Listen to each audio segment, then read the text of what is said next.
and today we are going to discuss an important topic. Let's explore. In my previous video, we have discussed about the invention of gravity and many history about it.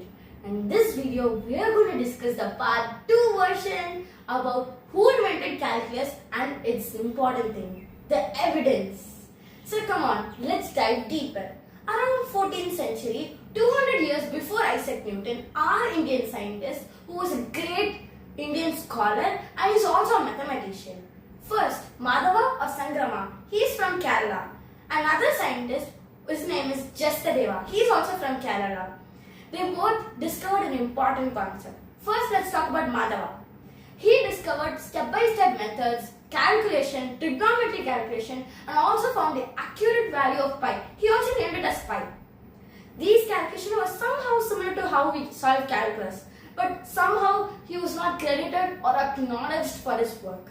Same way for Jastadeva. He is also an Indian scholar.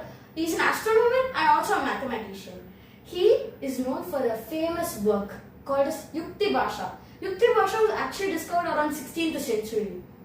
And even Madhava also discovered some ideas about Yukti Bhasha, but Jastadeva was the person who named it as Yukti Bhasha. It explains concepts about calculus, similar step-by-step methods and other mathematical calculation. They were similar to calculus, but they were not, these ideas were actually now applied in our calculus too, but they are not acknowledged. But later, people say that Isaac Newton or Gottfried Wilhelm Leibniz, these scientists are known for inventing calculus. Later, when Britishers ruled our India, I'll tell you a reason why we still have very less evidence that our Indian scholars invented most of the Indian, many concepts. So first, many Indian scientists wrote in palm scripts, palm leaves. These scripts and other literatures were written in palm leaves. Of course, I agree that palm leaves are known to decay easily after a period of time. Some were also eaten by termites. These insects feed on all woods, barks, leaves, etc. But most of them, here comes a twist, most of them were burnt, destroyed, torn by Britishers. You might be wondering, you're saying they were burnt by Britishers, right? Is there any proof they burnt it? Yes, of course. One of the Britishers actually admitted that he did. There was also based on an incident happened in Bihar. If you want to learn more about it, please read the text, which actually explains the proof.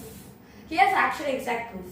And if you actually want to see the work done by our Indian scientists, it's available, it's actually there in Kerala. In Kerala, there's a place called as University of Kerala, the Oriented Research Institute. In this place, it's actually a school where many mathematicians learned there, wrote a lot of ancient scripts about their thoughts, their calculation, whatever they think about that particular sum. They solved many step-by-step methods and they're still preserving it like our heritage. And if you want to see more about it, please check on the texts. Thank you so much for watching my video. If you want to learn more about it, don't forget to like, share and subscribe for more videos.